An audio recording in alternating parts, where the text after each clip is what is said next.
Chemistry का जो अगला पार्ट है वो है ऑक्साइड्स। ये ऑक्साइड्स भी आपके रीट के एग्ज़ाम के लिए काफ़ी महत्वपूर्ण है। जो आपका रीट का सिलेबस दे रखा उसके अंदर पहला ही टॉपिक जो है केमिस्ट्री का, उसके अंदर ऑक्साइड्स दे रखा है। तो ऑक्साइड्स वास्तव में होते क्या है, सीधे सीधे क्वेश्चन बनेंगे और बेसिक चीज़ें मैंने यहाँ पर ली हैं ऑक्साइड से रिलेटेड। तो ऑक्साइड के अंदर पहले आप देख लें, जनरली ऑक्साइड्स जो होता है वो एक तरह से आयंस होते हैं और वो होते हैं O2-। ध्यान रखना, ऑक्सीजन पर दो संयोजकता होती है क्योंकि ऑक्सीजन का जो विन्यास होता है वो होता है 1s2 2s2 2p, कुल 8 होता है इसमें, आपको पता होगा। तो 2 2 4 और ये 4, ठीक है। ये आपका K और ये L, ठीक है। तो इसके अंदर आप देखो L शेल के अंदर इसके 6 इलेक्ट्रॉन है और इस 6 इलेक्ट्रॉन को अष्टक को पूरा करना है तो ये 2 इलेक्ट्रॉन और कहीं से लेता है और उसके साथ में बॉन्ड बनाता है। तो उस केस में ये 6 इलेक्ट्रॉन है, तब इसको 2 की और ज़रूरत है, ये 2 और चाहिए और इसीलिए ये किसी से 2 और ले करके अपना जो है ऑर्बिटल पूरा करता है, अष्टक पूरा करता है। ये ऑक्सीजन की मुख्य बात मैंने बता दी। उस पर आयन हमेशा जो संयोजकता होती है वो -2 होती है ऑक्साइड्स के ऊपर। पहली बात तो इसकी ये, यानी एक परिचय मैंने इसका बता दिया।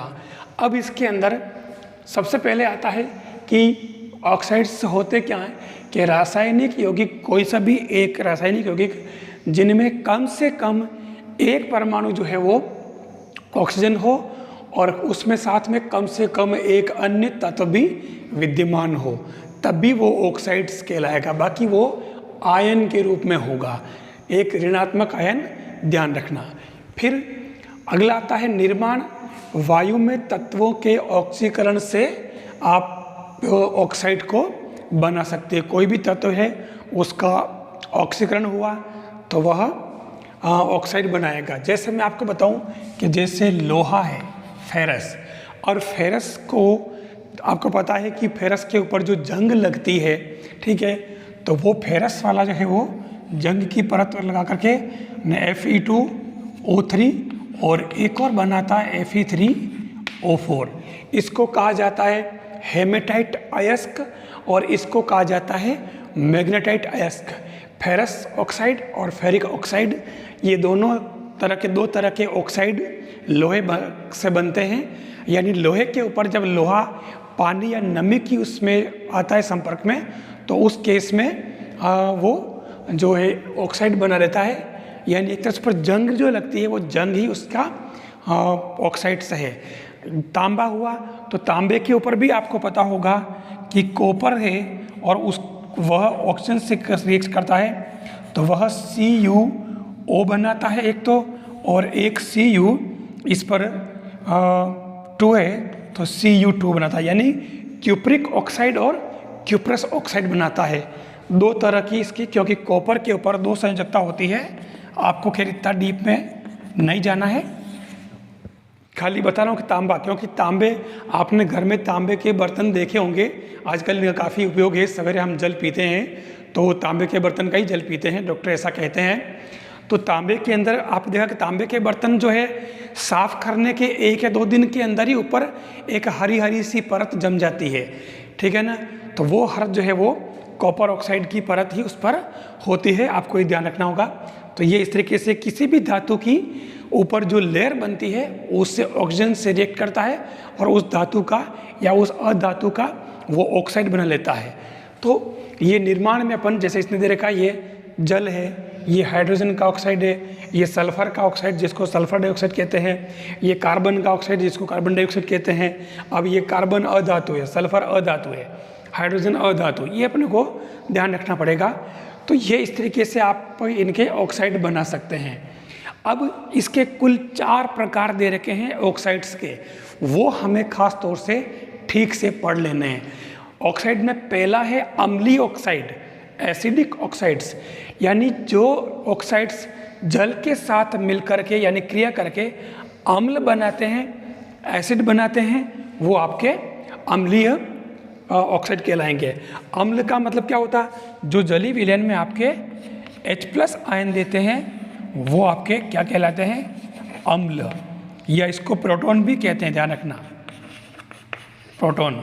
और जो जलीय विलयन में OH- आयन देते हैं वो कहलाते हैं क्षार। ये ध्यान, बेस है ना, तो ये अपने को ध्यान रखना है। सीधी सी बात है, अम्ल और क्षार की सिंपल सी डेफिनेशन। इनके लिटमस के प्रति भी व्यवहार होते हैं, लाल और नीला लिटमस आपको पता ही है, मैं उस पर नहीं जाऊंगा क्योंकि अभी ये ऑक्साइड की बात चल रही है। तो ये जो जल के साथ अभिक्रिया करके अम्ल बनाते हैं, जैसे कार्बन डाइऑक्साइड है, ये अधात्विक ऑक्साइड है, कार्बन अधातु है, तो ये जल के साथ क्रिया कर रहा और ये कार्बोनिक अम्ल बना रहा है, ठीक है। दूसरा है क्षारीय ऑक्साइड, सेम इसी का उल्टा, जो जल से क्रिया करके क्षार देते हैं, ठीक है। इनको भस्मिक ऑक्साइड भी कहते हैं, ध्यान रखना, क्षारीय ऑक्साइड को ही भस्मी ऑक्साइड कहते हैं। और ये सोडियम ऑक्साइड है, वो जल के साथ क्रिया कर रहा है और ये NH बना रहा है, NaOH, यानी कि सोडियम हाइड्रोक्साइड बना रहा है, ठीक है। यानी इसने ये क्या आपके क्षार हो गया, ठीक है ना, सोडियम हाइड्रोक्साइड, जिसमें OH है और OH जो होते हैं वो क्षार होते हैं। ऐसे ही उभयधर्मी यानी कि एम्फोटेरिक ऑक्साइड्स, एम्फोटेरिक यानी उभयधर्मी, नाम से ही लग रहा है कि ऐसे ऑक्साइड्स जिनमें अम्लीय और क्षारीय दोनों ऑक्साइड्स के गुण होते हैं। सीधी सीधी, ज़्यादा डीप एग्जाम्पल वगैरह आपको जरूरत नहीं है।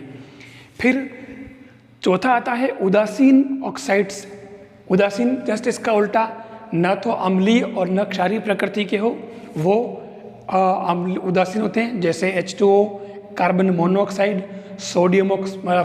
Nitrogen oxide, N2O। ध्यान रखना, ये जो कहलाता है ये N2O, ये इसके बारे में आपको जरूर पता होना चाहिए। इसको कहा जाता है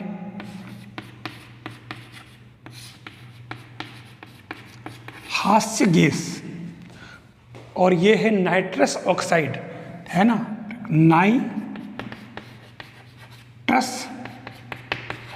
ऑक्साइड, ध्यान रखना, ठीक है ना, ये आपको ध्यान रखना होगा। नाइट्रस ऑक्साइड है ये N2O, और ये आपके हास्य गैस कहलाती है। ये भी एक तरह का ऑक्साइड्स है, यानी जो हास्य गैस, ये क्या उदासीन ऑक्साइड की तरह बिहेव करता है। फिर आते हैं, ये 4 तरह के आपको ऑक्साइड्स ले लेने हैं, ठीक है। अब आपके अगला क्वेश्चन आता है उपयोग। तो अलग अलग ऑक्साइड्स हो सकते हैं और अलग अलग ऑक्साइड्स के अलग अलग उपयोग है। कुछ ज़रूरी है, जैसे मैंने जिंक ऑक्साइड की बात की, जिंक जो है भूमि की उर्वरता को बनाए रखने के लिए, उसकी उर्वरक शक्ति को बनाए रखने के लिए बहुत ज़्यादा उपयोगी होता है। यहाँ वो जिंक ऑक्साइड के रूप में मिट्टी में पाया जाता है। इसके अलावा जिंक ऑक्साइड जो है रबर उद्योग में काम आता है, वैल्केनाइजेशन के रूप में, सबसे इम्पोर्टेंट ध्यान रखना।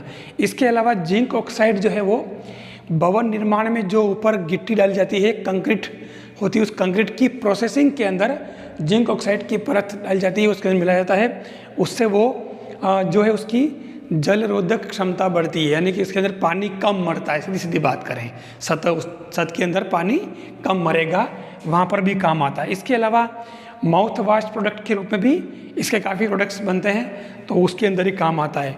तो ये इसके उपयोग है। इस तरीके से अलग अलग उपयोग है, बहुत सारे उपयोगी ऑक्साइड्स भी है, बहुत सारे जो है वो टॉक्सिक नेचर के भी होते हैं, विषैली प्रकृति के होते हैं, और बहुत सारे एक पोल्यूटेंट की तरह होते हैं। जैसे आपके ये NO है तो ये एक पोल्यूटेंट ही है, CO है तो एक पोल्यूटेंट ही है।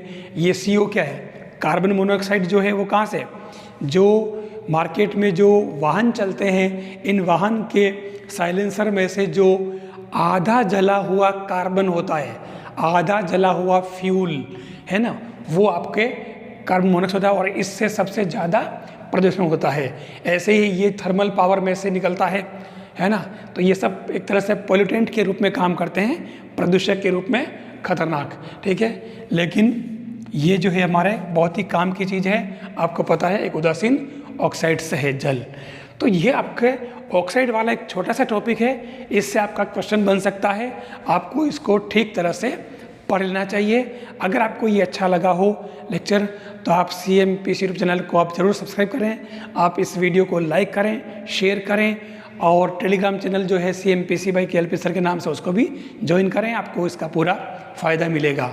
आप इसको ज़रूर समझें, ये आपके रीट के अंदर एक क्वेश्चन इसमें से देगा, आप इसको ठीक से स्टडी कर लें। थैंक्स।